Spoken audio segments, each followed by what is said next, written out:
Magic Tree House, Book 11, Lions at Lunchtime.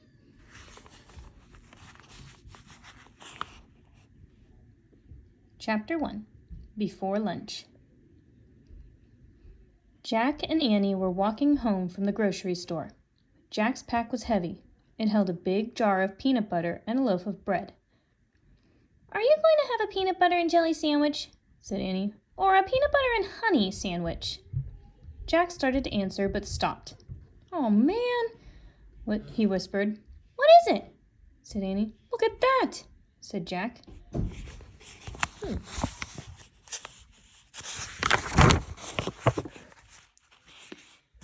He pointed to the edge of the Frog Creek woods. In the shadows stood a small, delicate animal. It looked like a tiny deer. "It's a sign," whispered Annie. "Remember when we saw the rabbit? He was a sign of the Wild West." The deer-like creature leaped into the woods. Jack and Annie didn't stop to think. They followed as fast as they could. Jack's heavy pack thumped against his back as he ran. Finally, they stopped and looked around. "Where did she go?" "I don't see her." "Oh, wow," said Annie. She pointed up. There was the magic tree house. It was shining in the noon sun. At the top of the tallest tree in the woods, its rope ladder swayed in the shadows below. "Where's Morgan?" said Annie. Morgan Le Fay wasn't waving at them from the window. She wasn't even at the window. "I don't know. Let's go up," said Jack. They climbed the ladder and went into the treehouse. Sunlight streamed through the window. It lit a stack of books and 2 scrolls in the corner. The ancient scrolls held the answers to riddles Jack and Annie had solved earlier. Jack took off his heavy pack. Did Morgan leave us a 3rd riddle?" said Annie. "Looking for someone?" said a soft voice. Jack and Annie whirled around. "Morgan!" said Annie.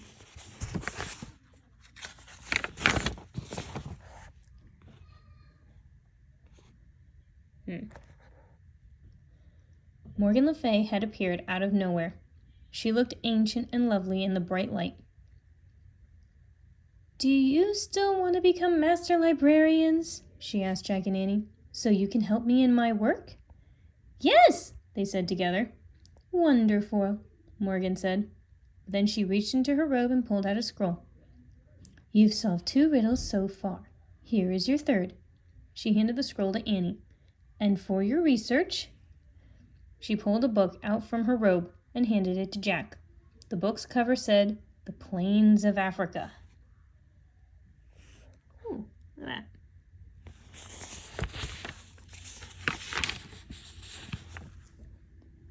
"Africa?" said Jack. "Oh man, I've always wanted to go there." He opened the book. He and Annie stared at a picture. It showed hordes of zebras, tall giraffes, big animals with horns, and tiny deer-like creatures. "Hey, that's the animal that led us here," said Annie. "A Thompson gazelle, I believe," Morgan said. "Where are the lions?" said Jack. "You'll find out," said Morgan. Maybe we need to plan this trip," said Jack. Morgan smiled. "No, go ahead. Make your wish now." Annie pointed at the picture. "I wish we could go there," she said. "Be careful," said Morgan. "Just keep an eye out." "For what?" said Jack. "The lions, of course," she said. "Wait," said Jack. Too late. The wind had started to blow. The treehouse had started to spin. Jack squeezed his eyes shut. The treehouse spun faster and faster. Then everything was still. Absolutely still. Chapter 2. Jump, Beast, Jump. Bright light flooded the treehouse again. A rustling sound came from outside the window. Annie peeked out and laughed. "Hey there," she said. Jack looked out too. A giraffe was eating leaves off the tree. It had a sweet, goofy face. Jack peered at the world beyond the giraffe. He couldn't believe his eyes. He saw a huge grassy plain, a wide river, and tons of birds and animals. More than he had ever imagined in one place. Giraffes and zebras were on the side of the river where Jack and Annie were. Thompson gazelles and the big-horned animals were on the other side. "Where are the lions?" said Jack. "I don't know," said Annie. "Do you think it's always this crowded?" Let's find out, said Jack. He picked up the book on Africa and looked at the picture of the animals. He read aloud. Every year in late spring, thousands of zebras and gazelles and millions of wildebeests migrate from the dry plains of Tasmania to Kenya. What's migrate mean? Said Annie. Jack pushed his glasses into place. It means they go somewhere else for part of the year, like birds go south for the winter. Oh, right, said Annie. Jack turned the page to read more. Before they are safe in Kenya, the animals must first cross the Mara River. Zebras go first, then wildebeest, then tiny gazelles swim last.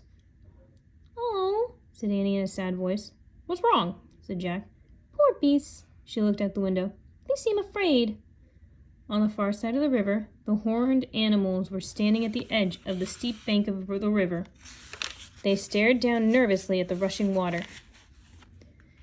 Jump, beasts, jump! Annie shouted.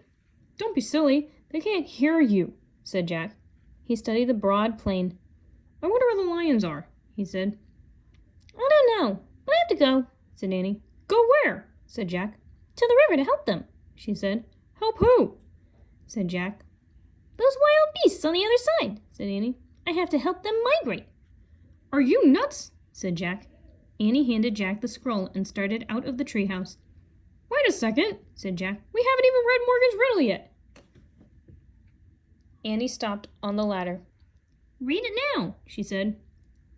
Jack unscrolled the ancient scroll and read aloud. I'm the color of gold and as sweet as can be, but beware of the danger that's all around me. What am I? Annie started down again. Annie! We'll look for the answer in a minute, said Annie. What are you doing? Jack called. But there was no stopping her. Jack watched as she hopped off the ladder. Then she started to walk through the tall grass. Between the zebras and giraffes. I don't believe her, he said to himself. He quickly put the Africa book into his pack. He started down the ladder. When he stepped into the ground, he looked carefully around. The giraffes were eating the tree leaves. The zebras were grazing in the grass. Tons of birds flapped overhead. This is okay, he thought. He just had one little question. Where are the lions? Chapter 3. Disaster. Come on, Jack, Annie called. She was almost to the river. Wait a minute, he shouted. He wanted to study the giraffes and zebras. He pulled out the Africa book and found a picture of giraffes. He read, The giraffe is the tallest animal in the world. Its legs alone can be 6 feet tall, and its hooves can be as big as dinner plates. The giraffe has a very powerful kick, which makes it dangerous to attack. For this reason, lions tend to avoid giraffes. Jack pulled out his notebook and wrote notes on Africa. Lions avoid giraffes. He turned the page and read more. Zebras live in family groups. As no two zebras have exactly the same pattern of stripes, every baby zebra must learn its own mother's pattern. Jack studied the zebras, trying to see their different patterns, but in the hazy afternoon light, all the stripes made him dizzy. He blinked to clear his head, then read more. Zebras are the first to cross the river because they eat the coarsest grass. After they've thinned down the top layer, the wildebeests arrive and eat the next layer. They prepare the grass for the gazelles who come last. Wow, thought Jack. Each animal depends on the one that goes before. He wrote, Animals are all connected. Jack heard Annie shouting from the riverbank. Jump, beast, jump! You can do it! Don't be afraid, come on! He looked up. Annie herself was jumping as she called to the wildebeest. Jack sighed. I'd better stop her before there's trouble, he thought.